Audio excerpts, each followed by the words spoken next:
पाप तुम्हें एक दिन वापस याद दिलाएगा कि ये पाप भरी जिंदगी मेरे लिए उचित नहीं है, मुझे वापस परमेश्वर के पास जाना पड़ेगा, उस भवन में जाना पड़ेगा, उसी दास के पास जाकर दुआ करवाना पड़ेगा, उसी के पास जाकर रहना पड़ेगा और वही सेवकाई मुझे करना पड़ेगा और वही परमेश्वर की मेज में खाना पड़ेगा। अगर ये स्वभाव है तो तुम जाइएगा, अगर अच्छा स्वभाव नहीं है तो करके आएगा, पाप करेगा, पाप में डूबेगा, बढ़ चढ़ कर पाप करेगा, तुम्हें कोई मना नहीं है। जाओ। क्यों ऐसा बोला गया? क्योंकि पिता बोला तुम्हें हिस्सा चाहिए। पिता एक भी बार उसे नहीं बोला कि तो अपना हिस्सा क्यों ले रहा है, क्यों ले रहा है? अभी मैं जीवित हूं, मैं नहीं ले सकता, अभी तेरा बड़ा भाई है वो नहीं मांग रहा, तू छोटा होकर क्यों मांग रहा है? पिता ऐसा कभी नहीं बोलता। क्या बोलता है? तुझे पाप करने की उम्र है, तू जवान है, तू जवानी की उमंग में चल रहा है, तेरा खुद का ऐसा इच्छा है, तू जा और जो कर सके वो कर। और वही पुत्र जाकर किया, विदेश में जाकर बहुत सारा गंदा काम किया, जिसके विषय में बाइबल बोलता है और आप लोग भली भांति जानते हैं। वही पुत्र है, बहुत सारा पाप करता है, ऐसा ऐसा पाप करता है जिसको हम बता नहीं सकते या उसको शेयर नहीं कर सकते या उसका हम इंटरप्रेट नहीं कर सकते, इतना घिनौना पाप किया।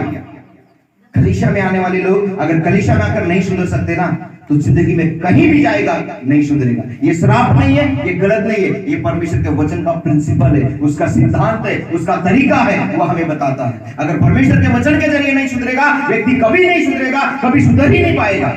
परमेश्वर का वचन है जो आपके और मेरे सामने आता है और परमेश्वर के लोग हैं वही हमें सुधारते समझाते, और ये वचन ही है जो हमें डांटता है, काटता है। ये दोधारी तलवार से चौका है, जो अंदर जाता है तो काटता है, जब बाहर आता है तो काटता है, चारों तरफ से छड़ी लगाता है।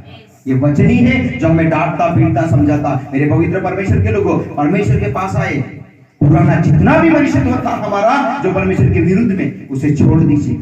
अपने आप को नम्रता में लेकर आएगा, अपने आप को झुका होगा, परमेश्वर के सामने झुकेगा, क्योंकि वही परमेश्वर है जिस पुत्र का भी, उसके पिता का भी, वही परमेश्वर आपका भी, मेरा भी, कलीसिया का है, वो हमारा सिर है, अगुवा है। वही परमेश्वर बोलता है अगर तुम्हें धार्मिकता का जीवन जीना है तो पूर्ण हृदय के साथ जिएगा और परमेश्वर को पूर्ण बलिदान चढ़ाएगा।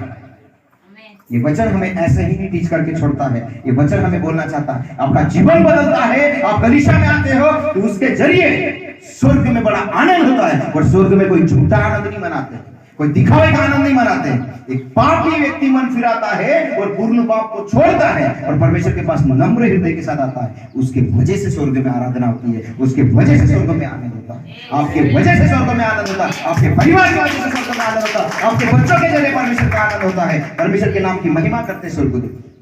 ये रीजन है आपके और मेरे वजह से। आप सोचिएगा, हमारे माँ बाप ही नहीं सुधरे हुए, हमारे माँ बाप भी आज भी दारू पीते हैं, गुटखा खाते हैं, शराब देते हैं, गलत जिंदगी में जा रहे हैं, गलत दुर्व्यवहार कर रहे हैं। जब वो नहीं सुधरे हैं तो उसके बच्चे कहां से सुधरेगा?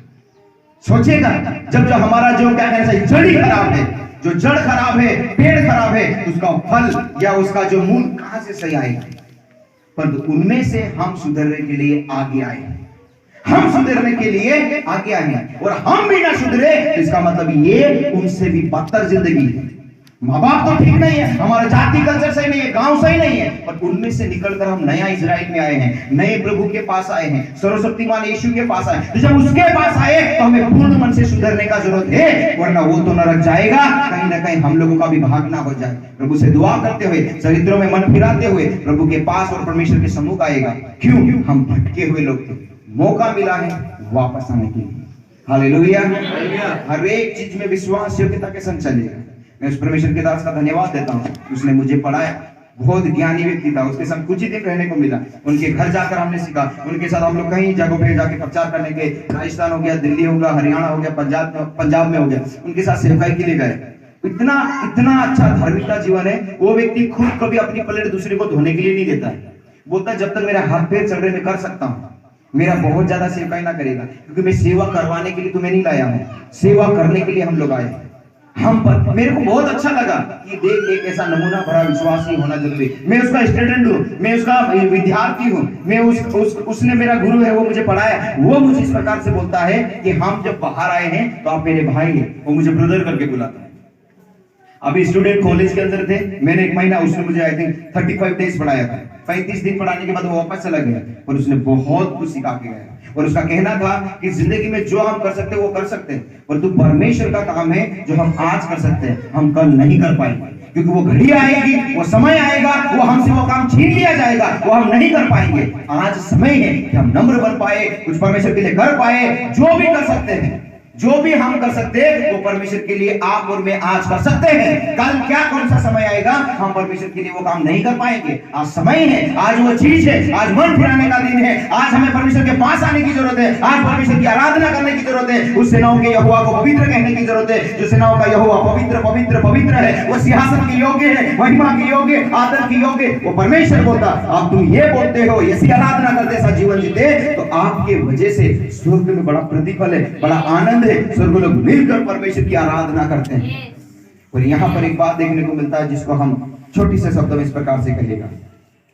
मैं छोटा सा उदाहरण देगा, उसके बाद बनेगा। हमारा पास्टर है, उनका वाइफ है, वो वाइफ इस प्रकार से बोलता, बहन हम आंटी बुलाते हैं, पास्टर अम्मा जी बुलाते हैं, वो इस प्रकार से बोलती है कि उनका बेटी का शादी था पिछले दिनों में, तो उसके बाद उसके पास परसों में था और बहुत सारा पैसा उन्होंने इकट्ठा करके रखा था, काम खर्च करने के बाद पर लेके चल रही थी, और उसके बाद वो कहीं रख दिया था।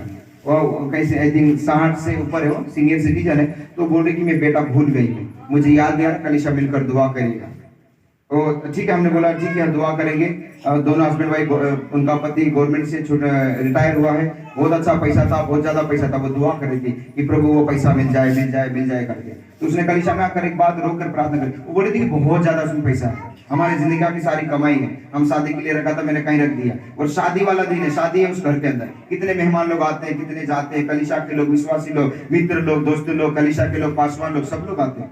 अचानक कोई देख लिया, किसी का नियत खराब हो गई, नहीं भी हुई तो कहीं उठा के कहीं और रख दिया है, बेटी ससुराल चले गई है, अब क्या होगा। ये सारी बातों में उसने रोते हुए प्रार्थना किया था और एक बात बोला था, वो बात आपको और मुझे सीखने की जरूरत है। उसने इस प्रकार से बोला कि परमेश्वर पिछले कई सालों से, बचपन से मैं आपके साथ हूं, पर कई सालों से मैं बड़ी विश्वास योग्यता के साथ आपके साथ चल रही हूँ। उसका पति की उम्र 66 ईयर हो चुका है, तो वो भी कम से कम होगा 62-65 ईयर्स होगा, मुझे नहीं पता, पर वो भी रिटायर हो गई। तो वो बहन ऐसे बोलती कि प्रभु मैं कई सालों से मैं आपके साथ विश्वास योग्यता के साथ चल रही हूँ, कभी आपके साथ मैं आनाकानी नहीं किया, कभी भी मैं वचन के खिलाफ नहीं गया, मेरे साथ ऐसा नहीं होना चाहिए। मैं हर महीने हर दिन मेरी घड़ी में प्रभु